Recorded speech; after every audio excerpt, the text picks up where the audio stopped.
একেই বলে চোরের মায়ের বড় গলা। কেন আজকে বললাম জানো?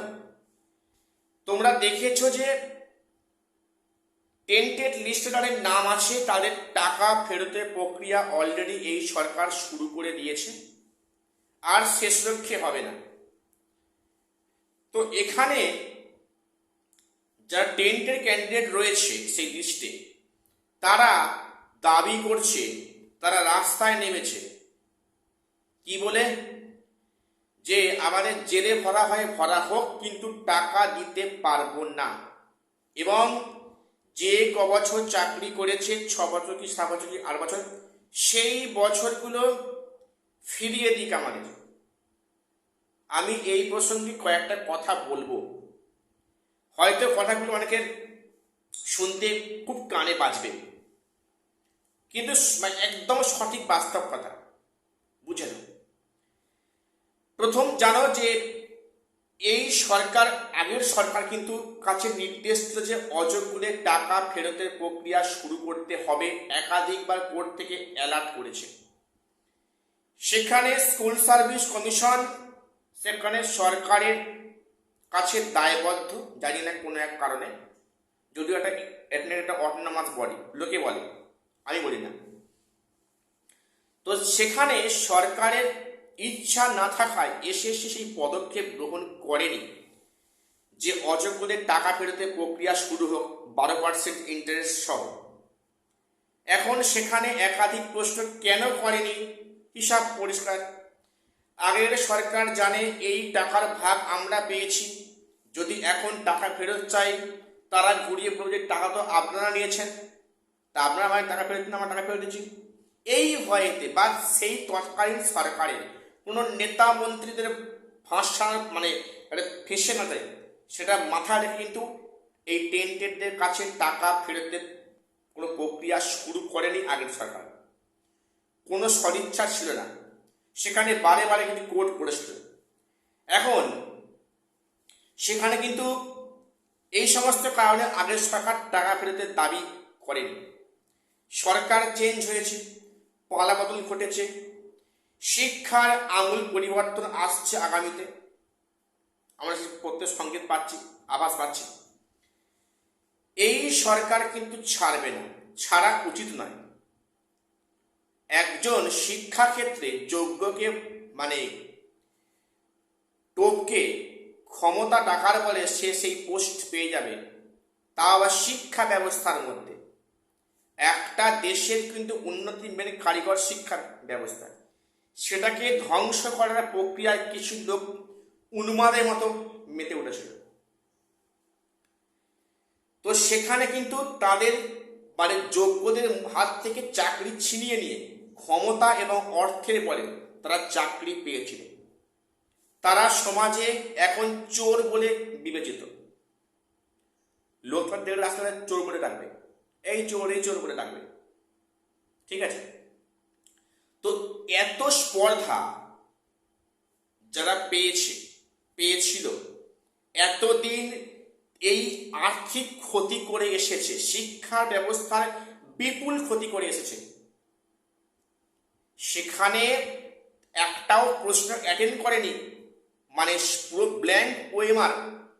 সেখানে সে 53-54 পাচ্ছে, কি করে পাচ্ছে? আর একটা ক্যান্ডিডেট এসে 50টা কোশ্চেনের উত্তর করে এসে সে চাকরি পায়নি। তাও এটা শিক্ষা ব্যবস্থা, অন্য ক্ষেত্রে নয়।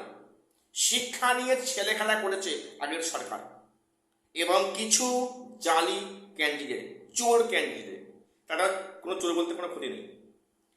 এদের আবার বড় বড় কথা, কি কথা? তারা রাস্তায় নেমেছে যে আমরা চোর, আমাদের চুরি করতে দিতে হবে, আমাদের এগেনস্টে কেন স্টেপ নেওয়া হবে। এ তো আজব কাণ্ড।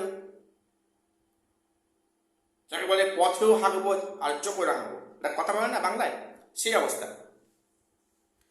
তো যাই হোক, তাদের দাবি যে আমাদের জেলে পারো, টাকা ফেরত দেবো না। দেখো, এটা বাস্তব কথা কিন্তু, যে সেই টাকা কিন্তু এখন কোনো ক্যান্ডিডেটের কাছে গচ্ছিত নেই। তারা প্রত্যেককে ফ্যামিলি ধারণ করেছে, সেখানে নিজস্ব আবাসস্থল বানিয়েছে, সেখানে অনেকে ব্যাংক থেকে লোন নিয়ে কাজ করেছে, বিভিন্ন কাজ করেছে।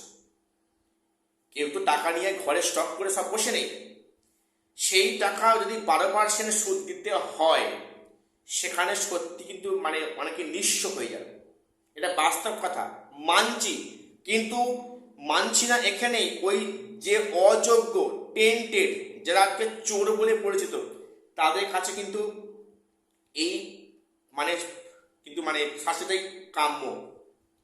বহু বেকার যুবকের যুবতীর যারা যোগ্য 2016 চাকরি পাওয়ার কথা, তারা চোখের জল ফেলে 7 থেকে 8টা বছর কাটিয়েছে। তার মর্যাদা কে দেবে? এখন ওনারা বলছেন, দাবি করছেন যে আমাদের জীবন থেকেই 8টা কি 7টা বছর ফিরিয়ে দেওয়া হোক। আরে মশাই, ফিরিয়ে দেওয়া হবে। তোমরা বা আপনারা যাদের বঞ্চিত করে চাকরি পেয়েছেন, তারা এখনো বেকার হয়ে ঘুরছে। কাদের বয়স সাথে পেরিয়ে গেছে, তারা এই পরীক্ষায় বসেছে, এসএসসি পৌঁছে বলেছে। তাদের এই 8-9 বছর, তাদের যে যোগ্যদের, যাদের বঞ্চিত করে আপনারা চাকরি পেয়েছেন, তোমরা চাকরি পেয়েছো, সেই বঞ্চিতদের জীবন থেকে 8-9টা বছর কে ফেরত দেবে? সেই দায়টা কে নেবে? এখানে আমার অভিযোগ। টাকা ফেরত নিয়ে আমি অভিযোগ করছি না, সে টাকা কার কাছে এখন নেই, এই মুহূর্তে ফেরত দেওয়া সম্ভব নয়, অনেকটা পুরো নিঃস্ব হয়ে যাবে। সেখানে আর প্রশ্ন নয়, প্রশ্নটা এই 8-9 বছর যে ফিরিয়ে দেওয়ার প্রশ্নটা করছিল ওনারা।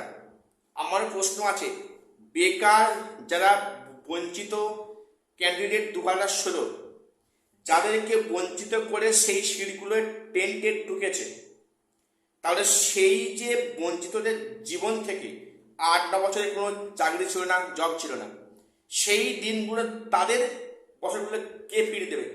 সেই রিস্ক কি আপনারা নিতে পারবেন? সে রিস্কটা কে নেবে? নাকি সেখানে এই সরকার নেবে? আমি এটা কিন্তু মানতে পারছি না, আমার এখানে আপত্তি। কোনো অধিকার নেই যোগ্যদের বঞ্চিত করে অযোগ্যরা শিক্ষা ব্যবস্থায় বসতে পারে। বেশি শাস্তি হওয়া উচিত যারা ঢুকিয়েছে, তারা ঢুকিয়েছে টাকা দিয়ে, যারা এদেরকে টাকা দিয়ে পদে বসিয়েছেন, তাদের এগেইনস্টে আমার তীব্র ক্ষোভ। শিক্ষা ব্যবস্থা নাকি ছেলেখেলা নাকি? শিক্ষার কি কোনো মূল্য নেই আমাদের এই দেশে, রাজ্যে? আমার এখানে ঘোরতর আপত্তি। তোমরা আমার সাথে হয়তো একমত নাও হতে পারো, কিন্তু অবশ্যই কমেন্টস করো যে আমার এই কথা বলাটা সত্য কিনা, আমি কথাটা মিথ্যা কথা বললাম। প্রত্যেকে কমেন্টসে লিখবে। তো যাই হোক, দেখা হচ্ছে পরে কোনো ভিডিও।